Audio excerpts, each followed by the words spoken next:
O Ginoo, bukalan akong mga ngapin.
Amen.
gikan sa sulat ngadto sa mga Hebreo. Apan miabot na si Kristo ingon nga Pangulong Pari sa mga maayong butang alang kanina. Mas halangdon o mas higpit ang tunda na iyang gialadaran kay dili kini binuhat sa mga tao. Sa ato pa, dili tipid ini kalibutan. Sa pag-adto ni Kristo sa tunda o pagsulod sa mga usa, Ang giihaw nga karnero, ang karnero nga gipaymugso sa matahong, nga inahang karnero, si Maria nga ulay, gisakit gikan sa panon, siya giguyod ngadto sa ihawan, gisakripisyo sa hapon, o gilubong sa gabi. Dito sa kahoy, walay bukog niya nga nabalik. Niadtong yuta, ang iyang lawas, wala makaila ug kadungo. Siya lamang ang nabanhaw gikan sa mga ninatay. Ug gumikan niya ang tao makabangon pag-usab gikan sa kahilagman sa lubnganan.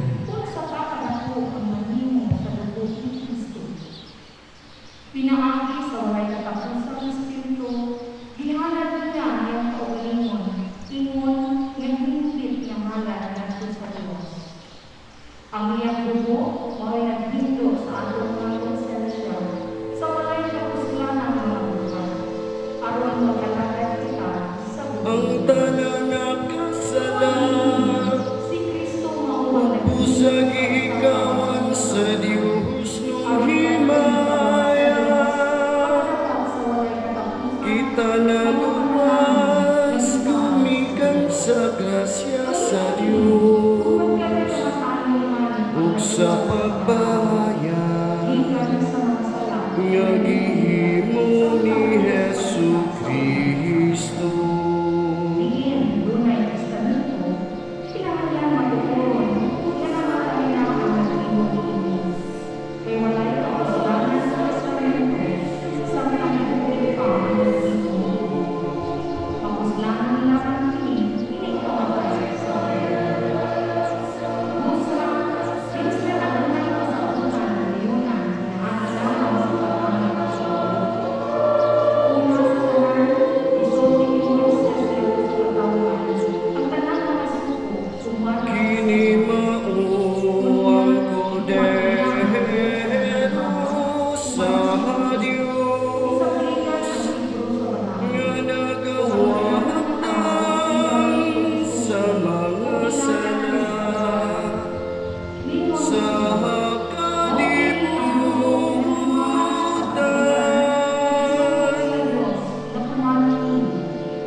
pagtuo sa mga pinipiliwan na dugo, pinumdumi ko din inigilan.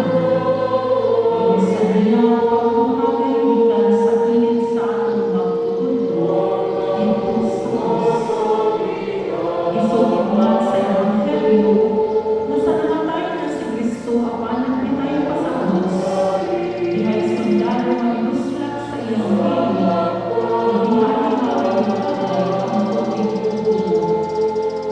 Katong tubig na ulagmay sa kanya, ug ang dugo sa santos nga Eucharistia. Pinusla ko sundalo ang kilid sa Ginoo. Ibabagan niya ang parin sa malawang templo.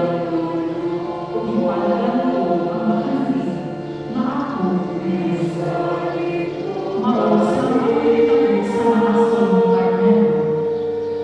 Ang mga Hudyo, iniiwan akong biktima sa sakripisyo o ako ang lalas. O ikan sa iyang kilid, mibuhagay ang tubig o dugo. Minahal ko, dili ka magmula ang iyong pangalan na pag-aminin ni Mr. Lua, kaya nanapayo ako ang kalugan nga ninuturo na sa ako ng limon, ang tubig o dugo ulagmay sa kanya sa Eucharistia. Di ba nindukaw sa kumunto na hinugso ang Santa Iglesia? Ikan sa kanya, tungkol sa tubig mga paninis na nagdala o bagong pagkatao o kapakuhan niya sa Espiritu Santo o gikan sa santos na Eucharistia. Kung bumagkay ang mga ginagawa sa kanya o sa Eucharistia, nang gawas na gikan sa iyang kilid, makainom kita na inuna ang Kristo ang Santa Iglesia, gikan sa iyang mismong kilid, sama sa iba, ginuna sa Diyos, gikan sa kilid niya. Ibunyan kini ni Moises sa iyang pagsumilon na mga tao na aksat sa Panginoon. Bukong gikan sa atong kaulugan, umunod gikan sa atong kaulugan. Ang Diyos nito kaupuso sa iliyadan, alang pagpilo sa babae. Si Kristo nihataganan mo sa lubong tubig, gikan sa iyang kilid, alang pagtubod sa simbahan. Bibigyan sa Diyos ang musok sa anak na duwa si Adan, sama ng nataganan sa lubong tubig, sa limang si Kristo, Panginoon. Nasaktan na bagyo sa ni Kristo pag-iusa ang iyong asawa, ang simbahan sa iyong kaulinon, ugod sa matang sa pagkaon ang ikadat niya, aron kita mabuhi. Ang inahan na pabuhi sana, ginamit ang kaulinon niyong lubong gatas. Kitausa ang iyong sunod na lamangan umikat sa iyo ni Kristo. Kita namuna diha sa pagkulay niya sa iyong dugo.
Pagbasa gikan sa sulat ngadto sa mga Hebreo. Ang nakita nato mao si Jesus nga sa makadiyot nahimong ubos sa mga anghel aron pinaagi sa grasya sa Dios. Magpakamatay siya alang sa tanan. Nakita nato siya nga gihimaya o gipasidunggan karon tungod sa kamatayon nga iyang giantos. Husto gayud ang Dios nga maoy nabuhat o nagpalungtad sa tanang butang sa paghingpit kang Hesus pinaagi sa iyang pag-antos aron ang daghang mga anak makaambit usab sa iyang himaya. Kay si Jesus mao ang nagdala kanila ngadto sa kaluwasan.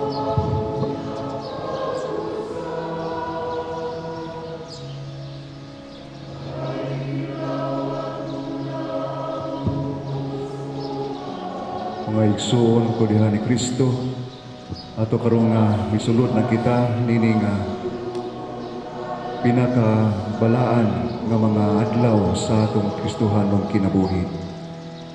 Kining misteryo sa Pasko. Ang Pasko sa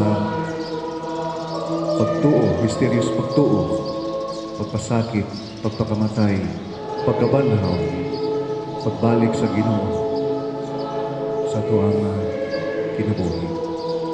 Gitawag kini og Semana Santa. Di na tungod kay mao kini ang pinakabalaan ng mga adlaw sa atong Kristohanong kinabuhi. Ug nahimo kining balaan tungod kay ang atong Dios mismo miula siyang kinabuhi alang sa kalibutan. Ug nahimong nabalaan ang kalibutan tungod kay Dios mismo ang nag-ula niini ug nagpakamatay alang sa atong kaluwasan. Ato kini gitawag og mahal nga mga adlaw. Mahalon tungod kay dili ni nato mabayran ang gibuhat nga kaayo sa Ginoo tungod sa iyang dakong gugma kanato. Karong taud-taud atong saulugon ang bisa sa Huwebes Santo, ang pagtukod sa Eucharistia ni Jesus. Di natong gihandom usab ang santos nga bisa, ang santos nga sakramento sa gugma. Di gipadayag ni Jesus diha sa iyang pagpaubos sa iyang kaugalingon sa paghugas sa mga tiil sa iyang mga tinun-an. Ugma ato ang handumon ang pagpasakit o pagpakamatay sa krus ni Jesus. Ug sa Sabado di Gloria atong handumon usab ang iyang pagkabanhaw. Mga igsuon kining tanan nagtaniyag kanato sa dakong gugma sa Dios alang kanatong tanan. Gidapit kita kining mga balaang adlaw sa ato ang Kristohanong kinabuhi. Nablihan nato ang atong kasing-kasing sa dakong gugma sa Dios. Ato kining gisaulog matag tuig aron pagpahinumdom gayud kanato. Dili kini kabahin kanato nga nahigugma kita sa Dios, nga naghalad kita sa Dios, nga nagampo kita sa Dios. Kundi kini siya mga pagpadayag lamang nato kini tungod kay dunay Dios nga bisan sa imong kadautan, nga bisan sa atong pagkamakasasala. Kanunay gayud siya na nahigugma kanato. Hangpon ta, dawaton ta, tagamtamon ta ang gugma sa Dios siyang pagluwas kanato.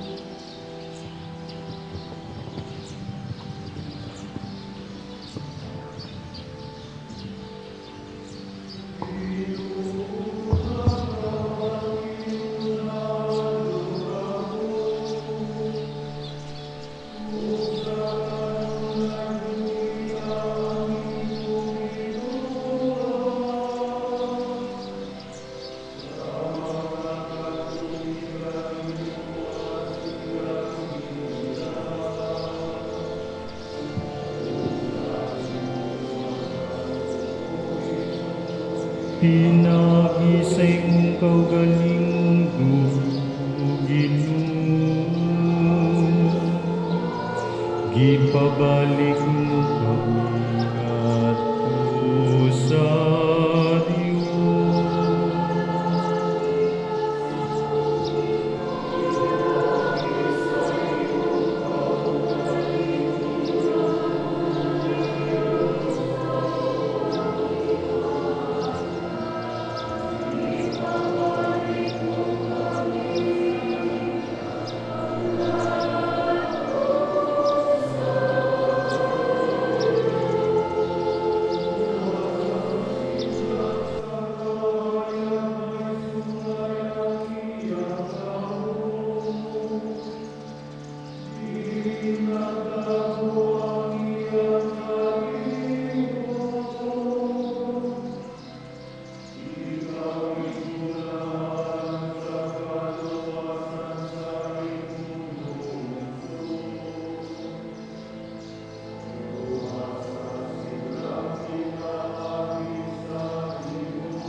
Pagbasa gikan sa masahon ni Propeta Isaías.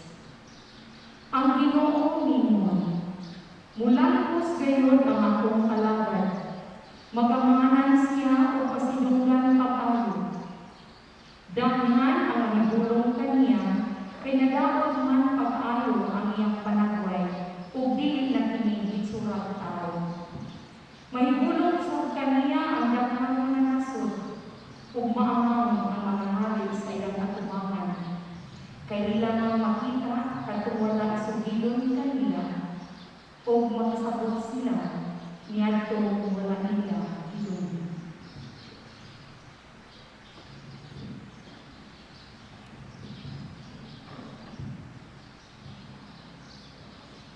Mamigsoon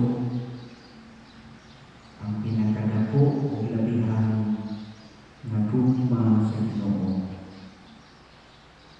paliho sa kamatayon nga dala kini ang akong pagtantos. Ang atong mga pagbasa o ang atong mga salmo ni kaduhang adlaw sa Binieblas naghatod maghagit kanato sa pagpamalandong ini kung ilan pag-contemplate ini pagsulod nato diha sa Ginoo ng pagpapalo. Kung ato ini pamalandungan hilabihan ang kasakit ni Kristo, ang iyang pag-antos o ang iyang pagtawag niya. Bisan pa man sa sinugdan, mihangyo siya sa mga niya kuhaon kining kupa. Apan, tungod sa nakong gugma kanato, iya kining ihalog o gidawat o gisunod siya alam sa katumanan sa Ama. Mga igsuon, duha korutang mga dahil kanato. Diya sa pagtusla kang Kristo, nilagay na ang tubig o ang dugo, ang bunya o ang Eucharistia. Kini nga mga sakramento na importante. Ang manan mga sakramento importante, kapag dili nagsukat ang atong pagkatawanan. Karong bahin ito tanaw, o galingon kung kumusta kita. Ato ang inikatuman, ang ipakita ni Kristo, ang mga ehemplo niya kanato sa atong mga loob. Diya sa bunyang, kita nilawang, na kita mamatay usap uban kaniya. Apan, suko kumalandungon, ang kita hindi man kaayo, ganahan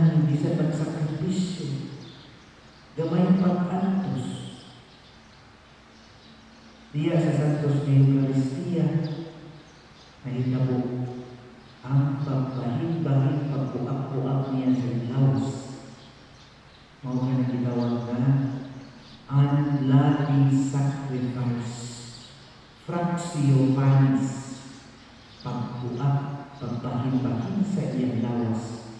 Apan sulong pamalandungan bisan sa Santos na Misa. Wala kita makasulod. Kadalanan na ito, linga. Wa nakakuha o wala kang ganit sa eksaktong disposition. Sayang. Ang tanawa na ito ang napamasalan. Ato ang pamalandungan kung ipabila na ito ilansang si Kristo tungkol sa atong adlaw-adlaw ng masala ng balik-balik na din. Ato ang nagkataon kung unsa man ang atong nabuhat karon diya sa pagkawalan ito. Mamigsuon, hinawag unta na atong maninaw unsa dali ako ang pagkikugma sa Ginoo sa amahan niya nato. Walay laing makahilwas niini mga kasalaan kundi ang iyang precious blood, ang mahinungdanong dugo, balaang dugo sa iyang anak lamang na kung makapapas na inindanan. Busa, hinaon ka sa napumugma sa Ginoo kanato. Ato usab, ihatag ang napumugma lamaw sa tanan alang kanan.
alam kanato ang manlubos na matay, gilubog og nabanaw.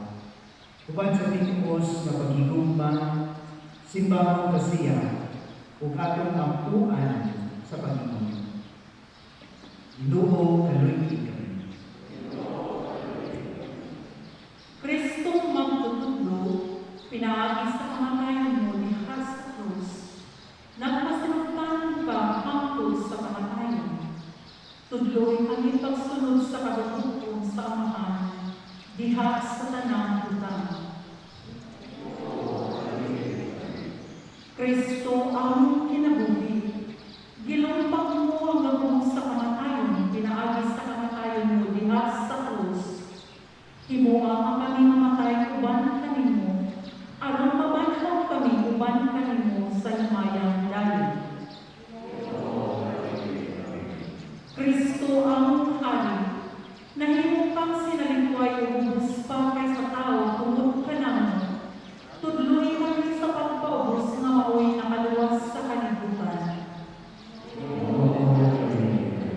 Kristo ang kaluwasan, nagpakamatay ka tungod sa gugma alang kanamo. Tudloy kami pagpakita sa iyong gugma alang sa among sigkataw. Kristo ang manluluwas, diha sa krus gigapos mo ang tibok panahon ug kalibutan. Hiusaha kanang nagkatibulaang anak sa Dios ngadto sa imong gingharian.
O Ginoo, tanda kining imong panay, kaya lang kaniya ang ibutihan ni Yesu Kristo, wala magduha-duha pagtugyan sa iyang kaugalingon, sa kamot sa iyang mga kaaway, o pagsagabang sa mga pag-antos sa krus.